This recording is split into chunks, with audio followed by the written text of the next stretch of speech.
fastuoso y fatal por la autora de Arte. Bueno, ahora vamos a iniciar un nuevo libro. Este libro se llama La Leona del Boulevard, de Alexandra Lapierre.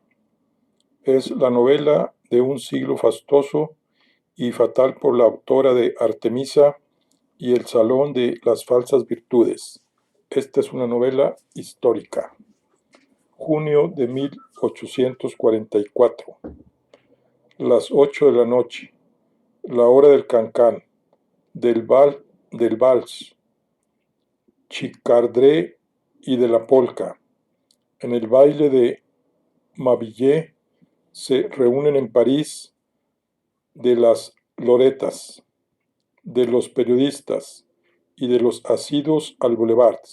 Ahí se baila, pero sobre todo se conquista a los hombres. Aquella noche se masca la tensión en el ambiente. Se enfrentan los admiradores de dos bailarinas. ¿Cuál de ellas será la reina del baile? Viva Celeste, viva la mandrágora, viva Celeste, mandrágora. Celeste Bainart, la costurera del barrio de Temple, ha saltado a la fama. Va, no durará ni 3 días, predice su rival despechada. Julio de 1851.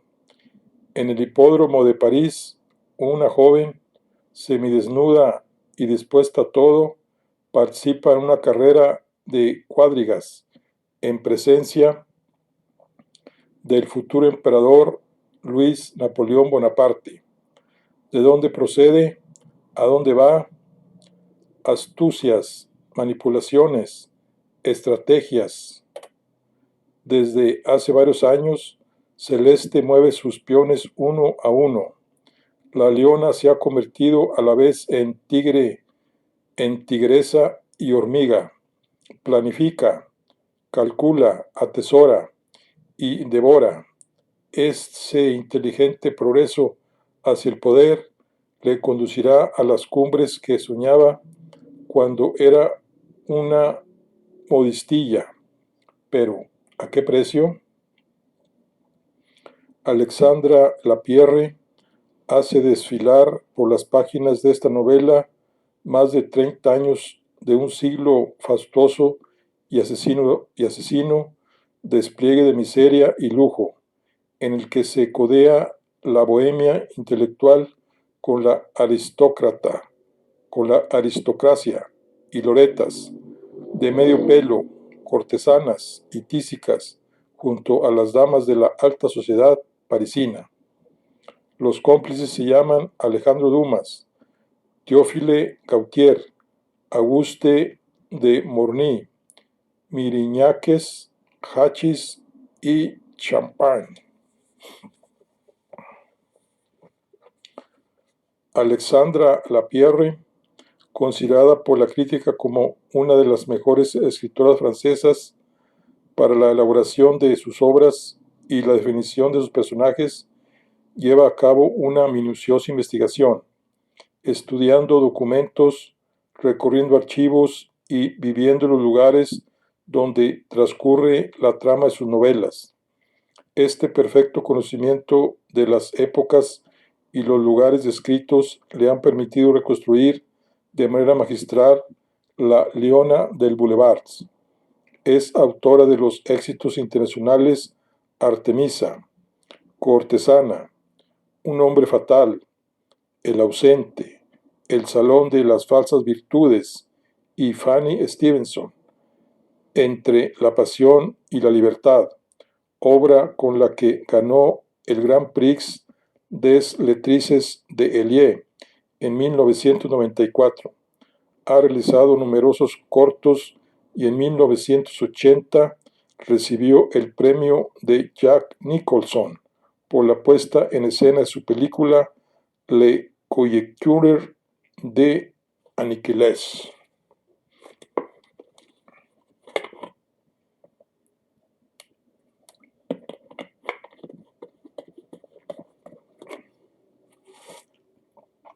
Bueno, vamos a ver, La Niña del Boulevard, por Alexandra Lapierre, traducción de Sofía Tros de Hilardoya. Índice, primera parte, el aprendizaje, segunda parte, la lucha, tercera parte, el poder.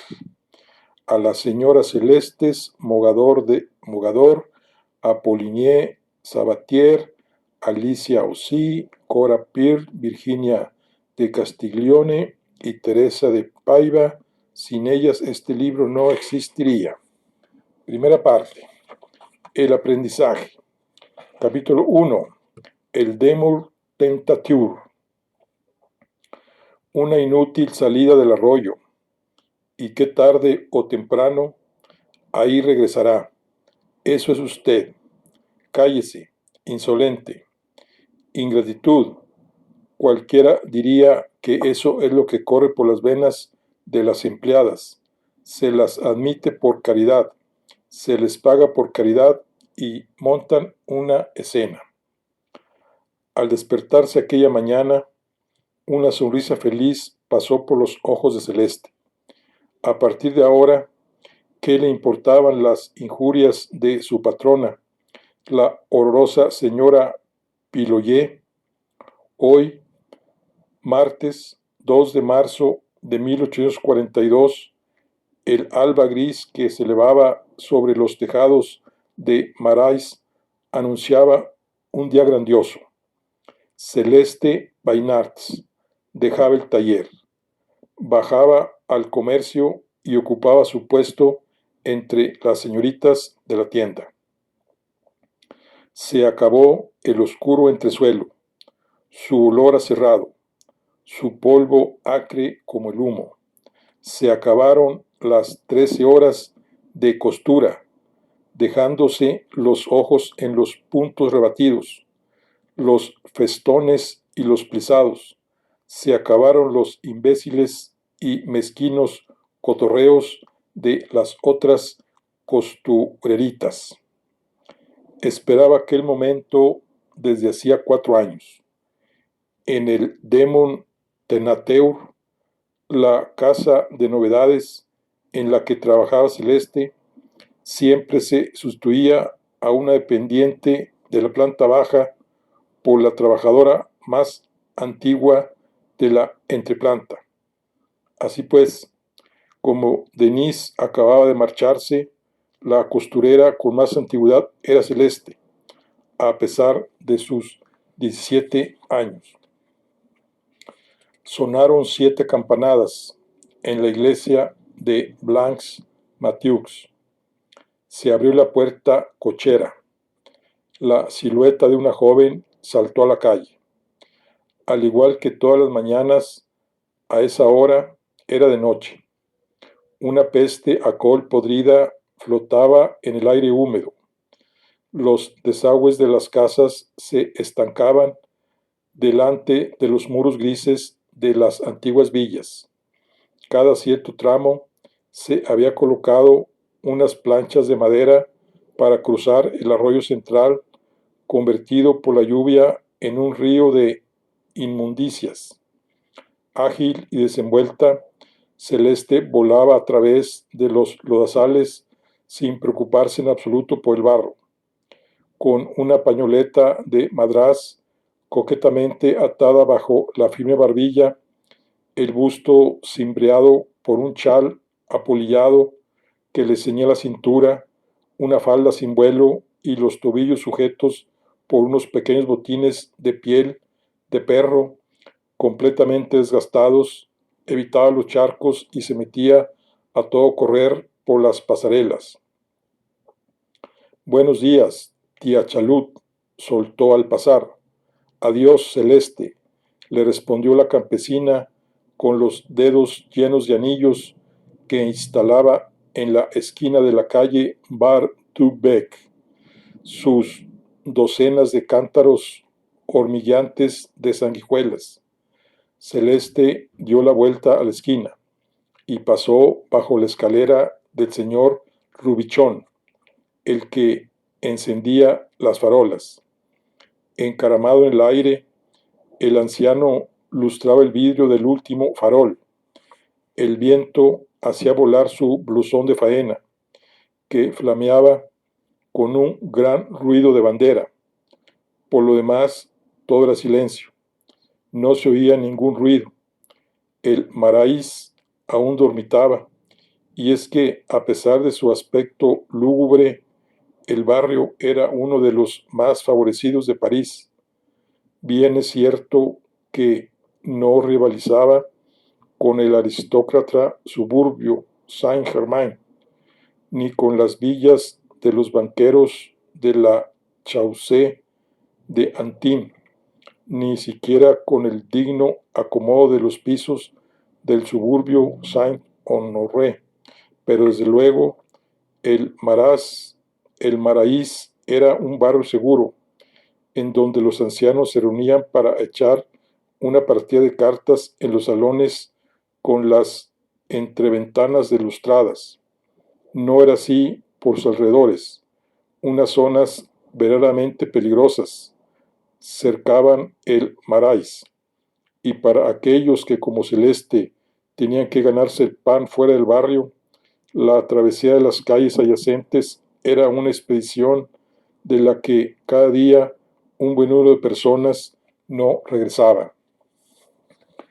En cuanto pasaba por delante de la fachada del hotel de Villiers, Celeste sentía una gran opresión en el pecho. En aquel lugar, París se transformaba en una inmunda cloaca que la aterrorizaba. Todas las mañanas y todas las noches tenía que armarse de valor para adentrarse por ahí. Con ese objetivo había imaginado burlar su terror inventándose unos jueguecillos, y el más eficaz de todos para la travesía de la zona peligrosa seguía siendo el de hacerse la gran señora. Ponía en delicadeza la punta de su botín en medio de los adoquines. Al mismo tiempo se alzaba la falda muy alto por encima del tobillo y remataba los ejercicios con una ondulación de cadera tan seductora como le era posible. Su contoneo había provocado numerosas algaradas entre los parados que la miraban al pasar con los ojos brillantes de deseo, pero cuando más miedo tenía Celeste, más se esforzaba por pisar el adoquín de una manera distinguida. La cursilería era su truco, el medio que encontró para superarse y seguir avanzando. Sin embargo, aquella mañana solo prestaba una mirada distraída a las alcantarillas que se desbordaban. Había dejado de oler el tufo de los animales muertos, descomponiéndose a sus pies, y ni siquiera podía imaginar una posible refriega. Se iba a convertir en señorita de la tienda. Estar delante de los mostradores rosas, rozar los encajes de las maniquíes, probar los sombreros con cintas a las clientas, ya se oía, diciendo: «Ay, señorita, este sombrero es magnífico».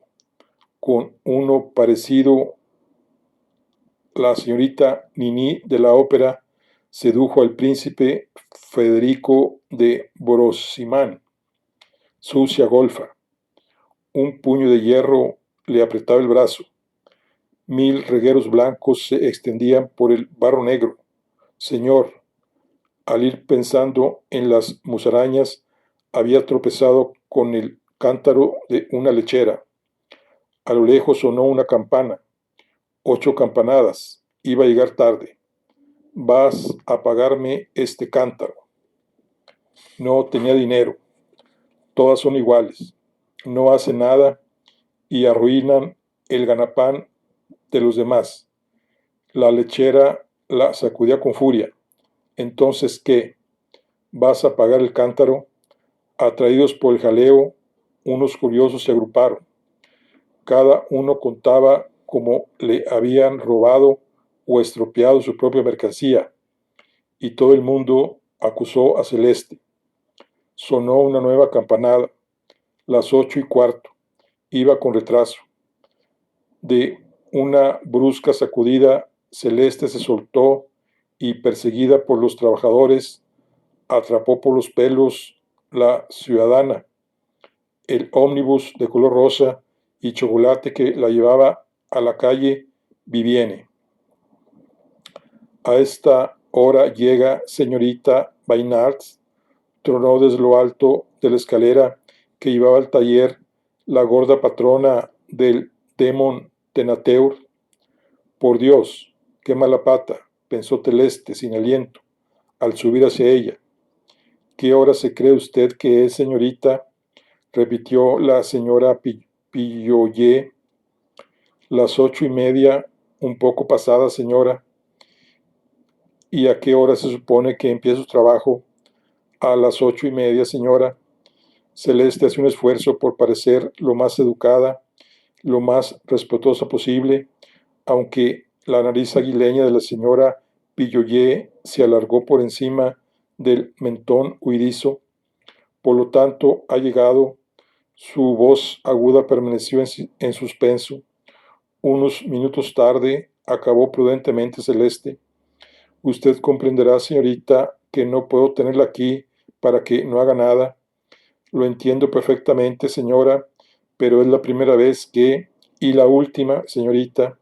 Sí, señora, la última, asintió Celeste, muy aliviada porque el incidente terminara allí. Pues bien, señorita, ya que estamos de acuerdo, pasemos por caja. Pasar por caja. Estaba despedida, echada. No podía creer lo que estaba oyendo. Me manda a la calle por retrasarme una vez, la primera en 4 años. La patrona le lanzó una mirada condescendiente. Señorita, aprenda que la confianza de una casa como la nuestra depende de la regularidad de nuestras entregas. En consecuencia, nuestras costureras deben trabajar de una manera que no sea ocasional. Pero, señora, usted sabe que soy la que más rápido y mejor trabaja de todas las empleadas. La cuestión no es esa, señorita, respondió con sequedad la patrona, y empezó a bajar pesadamente. De un brinco, Celeste le cortó el paso. Le pido perdón.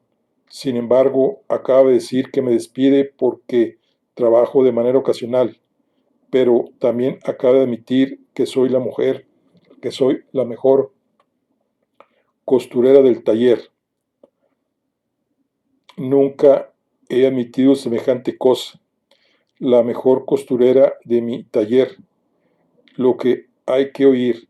Bueno, señorita, usted olvida que la tenemos aquí por caridad.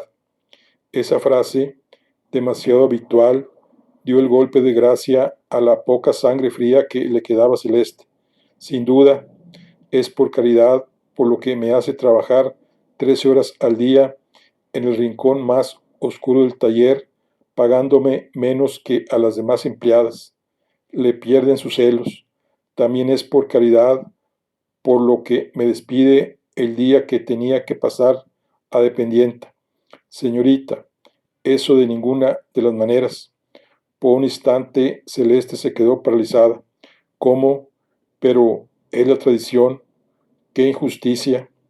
Los gritos de la empleada empezaban a preocupar a la señora Pilloyer.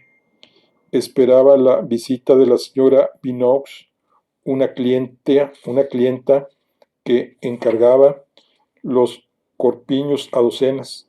Por nada en el mundo quería que aquella escuchara semejantes vulgaridades. Así, para concluir la conversación, apartó dignamente a Celeste y sin añadir una palabra bajó, pero Celeste se tragó la escalera siguiéndola y entró en la tienda tras ella. Querida señora Binox, empezó la señora Pilloyer con una voz almibarada, es un placer verla. Con cada uno de sus pasos, Celeste veía temblar en el cabello crespo de la patrona un horrible copete de pluma. Veía su cuello desbordarse en cascada sobre el pecho, cubierto de encajes, el vestido color granate bloqueando respetuosamente todo el hueco de la puerta. Y cuando los ojos de Celeste cayeron sobre la cola que saltaba cómicamente, le vino a la mente la grotesca imagen de una enorme gallina. La señora Pilloyé, siempre empalagosa, seguía acucillando a Celeste como si ésta no estuviera ahí. Lo ha oído, ¿verdad, querida señora? Dios mío, estas empleadas son de una ingratitud. Se las admite por caridad, se les paga por caridad y montan escenas. Cualquiera diría que es eso lo que corre por las venas de los obreros ingrati. En esta ocasión no pudo terminar. Celeste acababa de plantar el pie sobre su cola.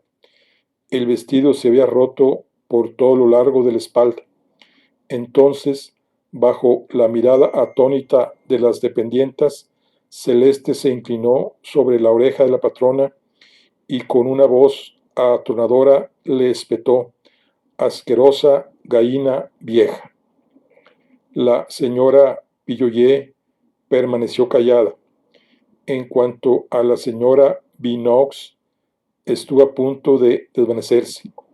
Celeste subió de cuatro en cuatro los escalones que la separaban del taller, de la peor especie, de la peor especie. La señora Pilloyé se recobraba, roja de indignación y medio desnuda, intentaba subirse la hombrera mientras dos de las dependientas se ocupaban de sujetar con alfileres el vestido por la espalda. De la peor especie, me di cuenta de inmediato, gentuza, cuando pienso que la admití por compasión a su madre.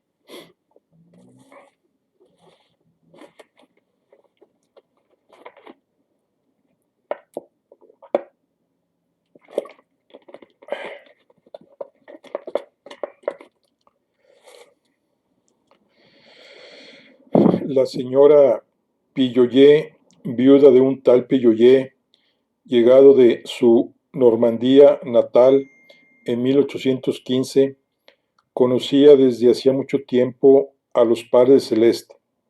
Desde que se instaló en París, el matrimonio Pilloyé había sido vecino de descansillo del matrimonio Bainards, en la calle Blancs Manteaux. Las dos familias empezaron al mismo tiempo en el negocio de la confección y se habían prometido que la primera que tuviera éxito incluiría a la otra en su triunfo. Ahora bien, el comercio de tejidos de los Pilloyé pronto prosperó, mientras que los sombreros de Bainards no se habían vendido. Tras la Revolución de 1830, los Pilloyé, con sus dos hijas, dejaron el Marais para instalarse en la calle Vivienne. Abandonaron a sus vecinos en una situación desastrosa. El honrado señor Pilloyé se preguntaba cómo podría algún día cumplir su promesa. Amá, consciente, su tienda de aquella época no necesitaba personal, y los Bainards tenían 4 hijas, 3 de ellas en edad de trabajar. Felizmente, para el señor Pilloyé, a las mayores se las llevó la epidemia de cólera de 1832. Mauricio, el padre, la siguió poco después.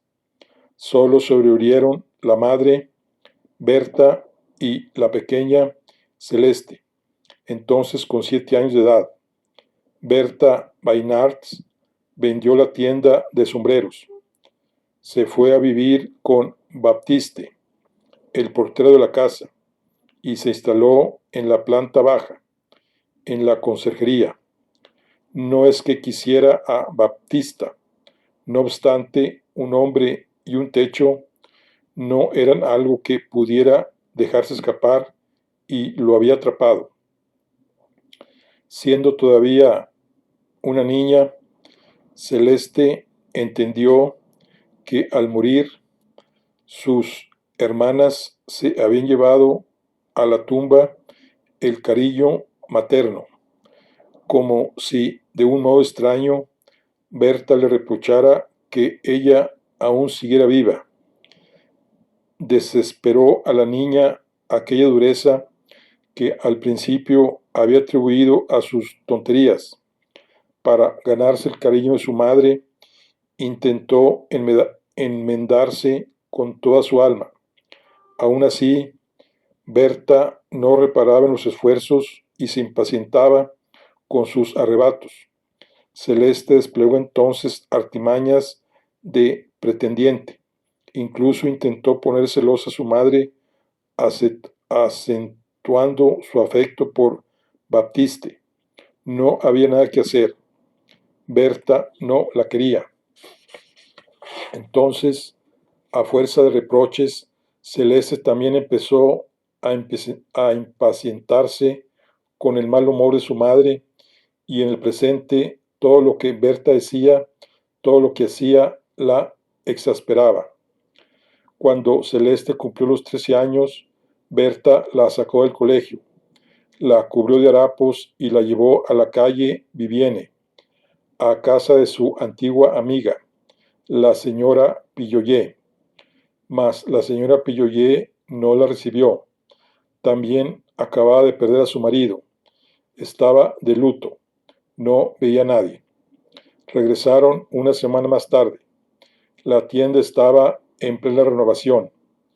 El mustio ama consciente se transformaba en un pimpamante demon tanture que emplearía a 4 señoritas en la tienda de la planta baja y a 8 costureras en el entresuelo. La señora Pilloyé, en el umbral de la puerta, daba órdenes, con un vestido color violeta, ahuecado y de gran escote, porque ahora que los negocios habían prosperado, ahora que leía el journal oficial y que iba al vaudeville, la señora Pilloyé usaba vestidos emperifollados y el vocabulario de los grandes negocios. Ya no decía mi tienda, sino mi comercio. Ya no hablaba de mis parroquianos, sino de mi clientela. Y por la noche no contaba los cobros, sino hacía la caja. Cuando vio a Berta Baynards, a la que había perdido de vista 10 años antes y creía haberse quitado encima, la señora Pilloyé fingió amabilidad, incluso emoción. Por supuesto, emplearemos a su pequeña Celeste. Como se dice, lo prometido es deuda, pero tendrá que ser más adelante, porque el comercio está empezando y por ahora no contrato a nadie. Berta, sin insistir, dio las gracias y se marchó. La madre y la hija volvieron una tercera vez, el día de la inauguración. Abriéndose paso por entre la multitud de señoras, Berta arrastró a Celeste directamente hasta la señora Pilloyé, que reinaba, radiante tras la caja. Ahí evocó en voz muy alta los días pasados. Lloriqueando, recordó la amistad de las dos familias, la promesa que las unía, la trágica pérdida de su marido y de sus hijas mayores. Apeló a la memoria del difunto señor Pilloyé y puso por testigo a las clientas y a las dependientas.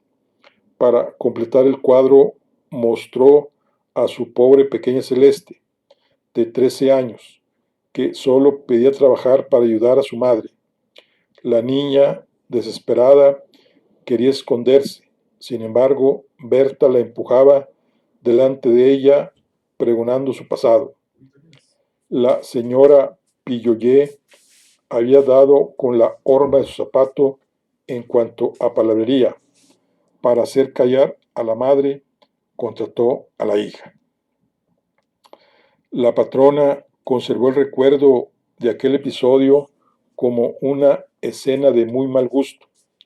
Solo había cedido por decencia, intentando preservar el buen nombre de su comercio. Para Celeste aquello fue una humillación que su amor propio no conseguiría olvidar. Cuando le volvía a la memoria los lamentos de su madre, cuando recordaba todos aquellos ojos fijos en ella y sus vanas tentativas por desaparecer, su rostro enrojecía dolorosamente. Durante 4 años, la misma mezcla de vergüenza y rabia le había trastornado completamente, y cada vez que la señora Pilloyé le recordaba que la había admitido por caridad, que la tenía ahí por caridad y que le pagaba por caridad, Celeste sufría de verdad. Solo la esperanza de que esas humillantes escenas terminasen el día en el que ocupara su sitio entre las señoritas del comercio le daban interés, y por fin había llegado ese día, y ese día la señora Pilloyé la había despedido.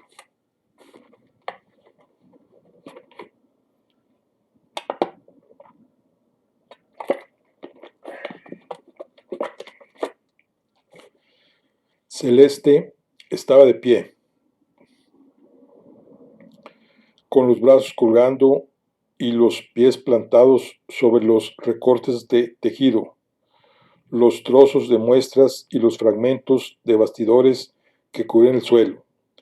Al fondo del taller, sus 7 compañeras, apiñadas junto a la ventana cerrada, se disputaban la débil luz de la mañana.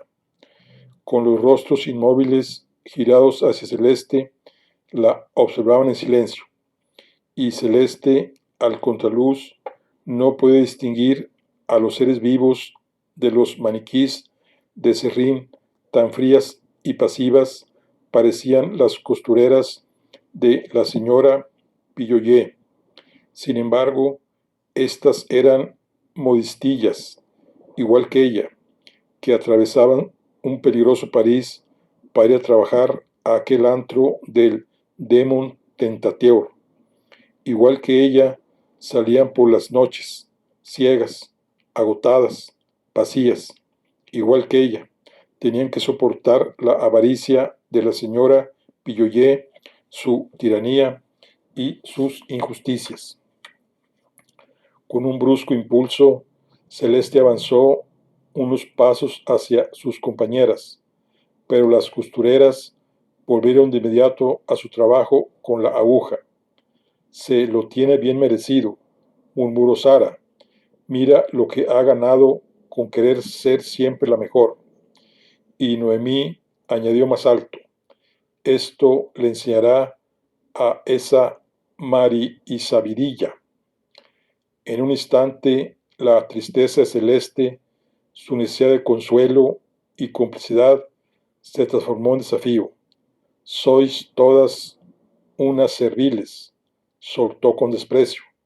Pasaráis por el ojo de una aguja con tal de adular a la vieja Pilloyé, y de un patadón envió a su maniquí a un cubierto con un hilvanado por los aires, y éste fue a dar contra la pared.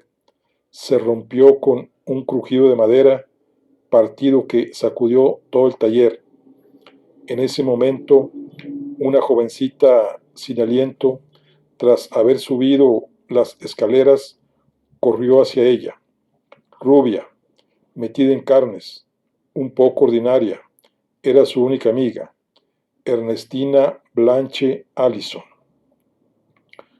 originaria de un pueblecito de Normandía, cercano al del difunto señor Pilloyé.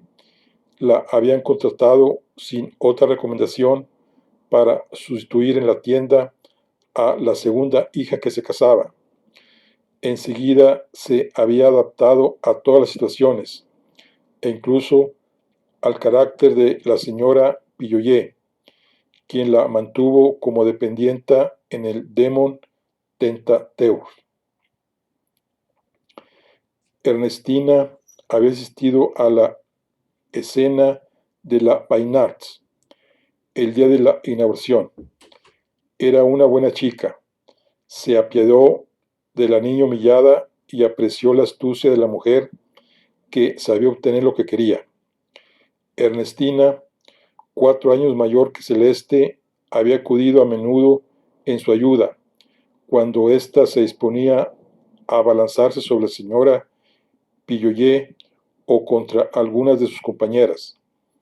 El problema era que Ernestina siempre sentía la necesidad de criticar a su protegida, de reñirla o de sermonearla, y esos incesantes reproches irritaban a Celeste. Esta se avergonzaba de su propia impaciencia, porque apreciaba todas las cualidades de Ernestina, que ella creía no tener. Admiraba su sentido común, su mentalidad práctica y esa sensatez de normanda que conoce en su justa medida el valor de las cosas. Envidiaba su habilidad para no meterse nunca en situaciones comprometidas, cosa que le parecía extraordinaria, y además la quería con toda la sinceridad y el agradecimiento del que era capaz. Bueno, ¿qué te pasa? Gritó la normanda al mirar el maniquí roto en el suelo. Hoy te ha dado un aire. Te he oído con la vieja Pilloyé. Si lo hubieras querido hacer a propósito, no te habría salido mejor. Estoy harta, gruñó Celeste, acabando de doblar su delantal. ¿Cómo de que estás harta? ¿Y ahora qué vas a hacer? Voy a ir a Trois Quartiers a presentarme como dependienta. ¿Estás soñando, hija mía? ¿Y por qué? Preguntó Celeste humillada. Pero es que no te ves con ese vestido de India y ese chal gris completamente apolillado. Apestas a pobreza, por eso. Celeste bajó la cabeza. Sabía que Ernestina tenía razón. Nunca encontraría un empleo en una tienda.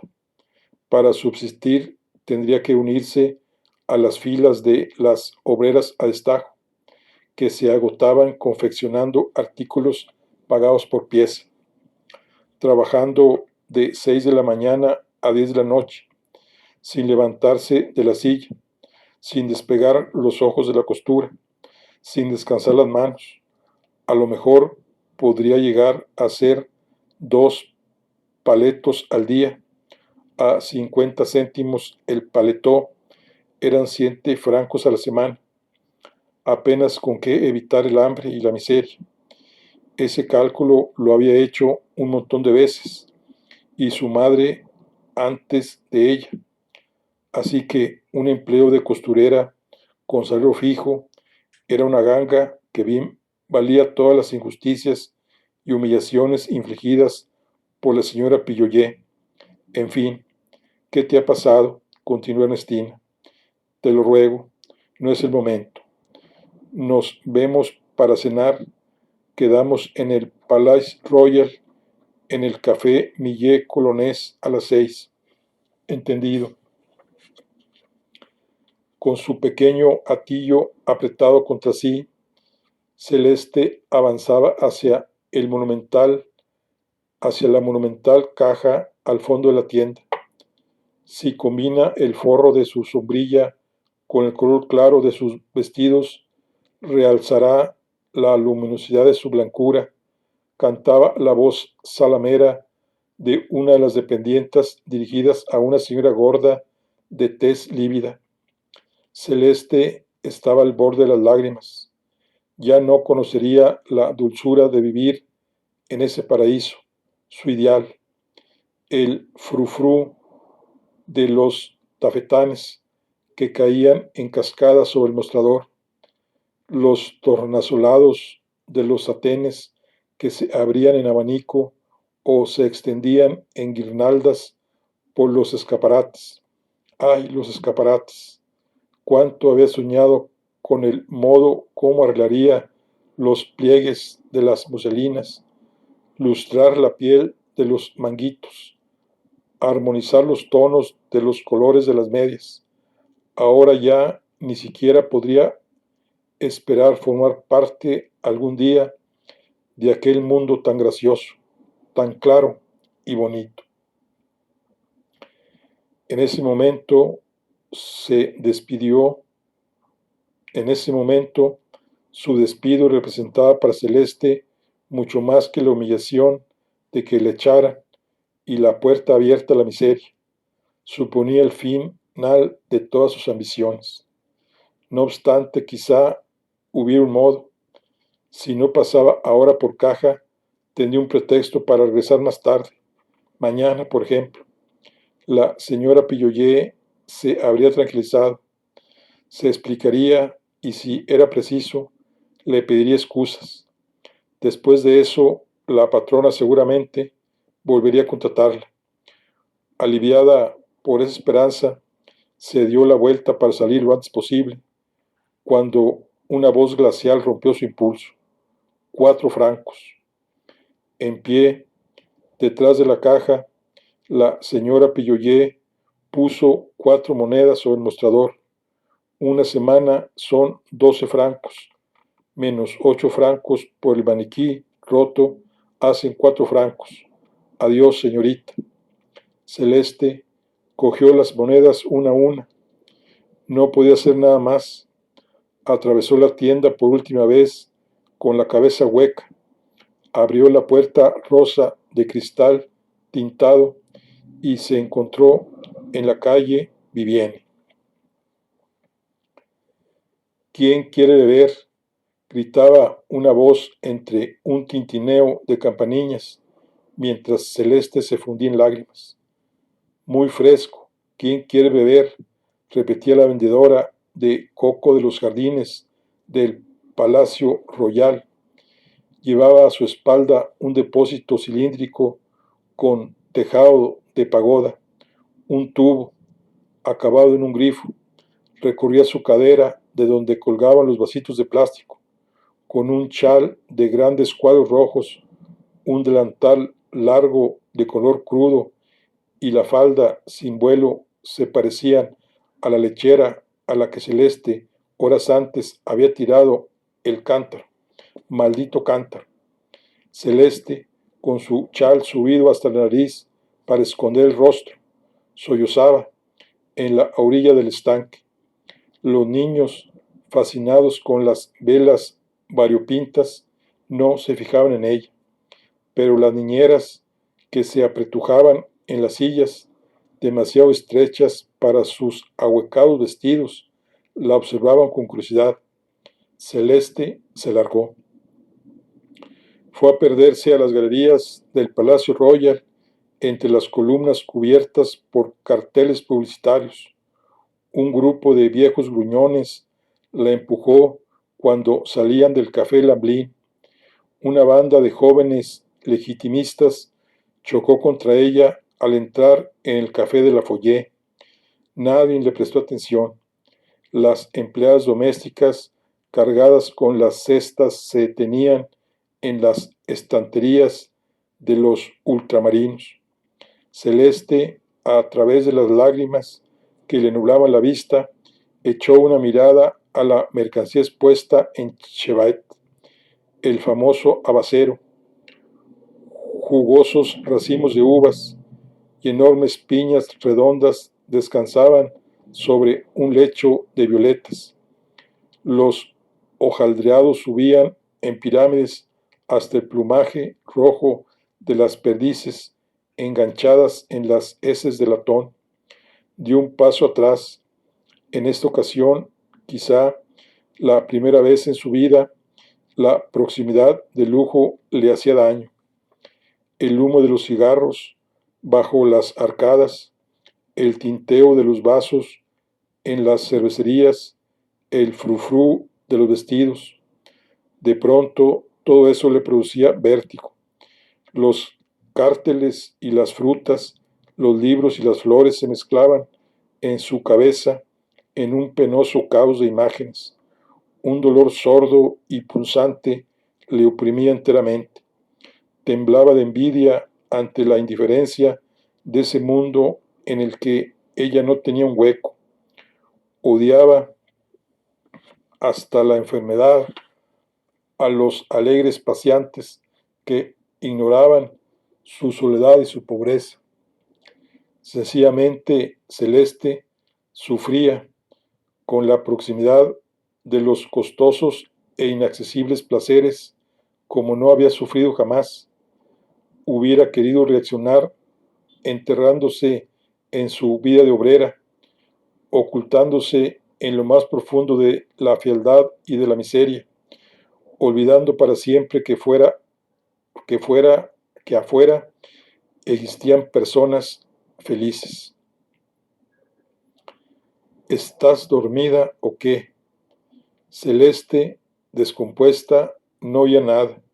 Se hallaba inmóvil, delante de soda, water, pal al, le, comidas y cenas, pintado en los cristales del café des Millet Colones.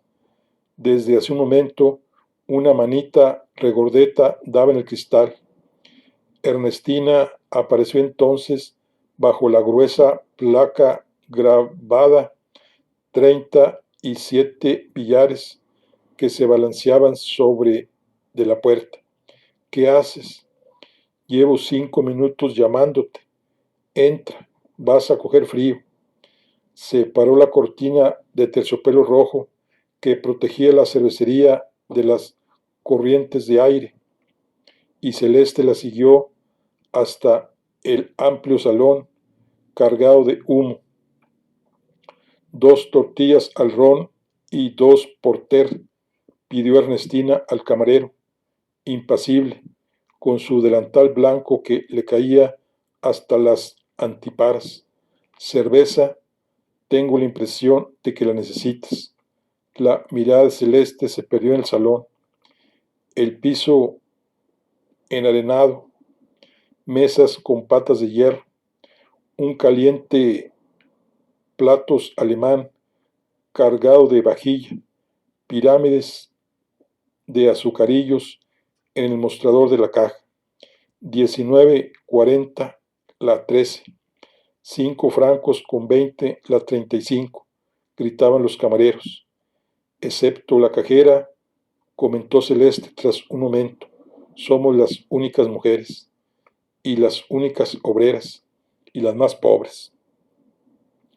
Pensó en la única habitación de la portería, el crepitar apestoso de la sartén, el pájaro disecado, la estantería de los tarros con las que se golpeaba en la cabeza.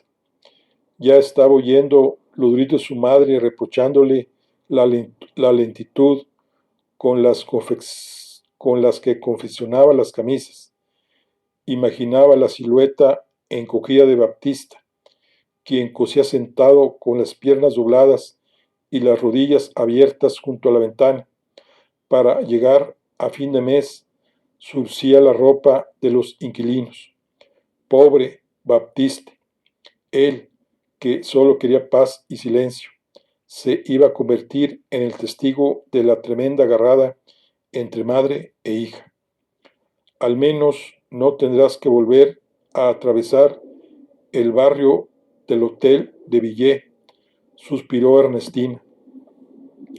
Comparada con la perspectiva de pasarse la vida encerrada en la portería de la calle Blancs Mateus, la carrera diaria a través de las peligrosas callejuelas casi le parecía atractiva. Ernestina se encogió de hombros. Y además, qué carampa, tenías que haber pensado en todo eso antes de retrasarte. Celeste le lanzó una mirada furiosa. Te lo agradezco. Eso es justo lo que necesitaba oír. Un silencio hostil se instaló entre ellas. Prueba, propuso Ernestina, lamiendo con aspecto glotón la espuma de la jarra que acaba de llegar. Celeste bebió la cerveza de un trago. Cuando dejó el vaso, estaba completamente aturdida. Ernestina devoraba la tortilla. ¿Sabes? Quizá que te hayan despedido del Demon Tentature puede ser bueno para tu futuro. Celeste levantó la mirada al cielo. Ernestina siempre salía con esas frases. Sí, sí, a lo mejor es tu oportunidad. Y ya que te vas a pasar el día en tu casa, aprovecha para ponerte guapa. Busca tu propio estilo. Arréglate. Podrías estar muy bien, quizá hasta mejor que yo. Y eso no es poco decir. Y eso no es poco decir. Celeste sonrió. Realmente no entendía cómo podría estar mejor que Ernestina. Se volvió y se miró en el espejo. Sí, su nariz le parecía demasiado larga y le horrorizaban las ventanas ampliamente abiertas que la cólera hacía temblar. En cuanto a sus ojos, muy separados, coronados por unas cejas dibujadas con precisión como dos acentos circunflejos, daban a su fisonomía una expresión ardiente que no le gustaba. Le habría gustado tanto tener un aspecto dulce, pero esos ojos demasiado grandes devoraban su rostro y, a su parecer, destruían la armonía de sus rasgos. Además, no eran ni verdes ni castaños, sino dorados, de un oro tan claro que en cierto momento parecían amarillos. Sin embargo, apreciaba mucho su cabello, castaño, espeso y ondulante, que suelto le llegaba hasta la cintura. Lo peinaba pegado a la cara para destacar el delicado óvalo de su rostro. Bueno, vemos en la siguiente. Página 28. ¿Listo? En los vidrios cerrados, Jaime, ya ni la haces.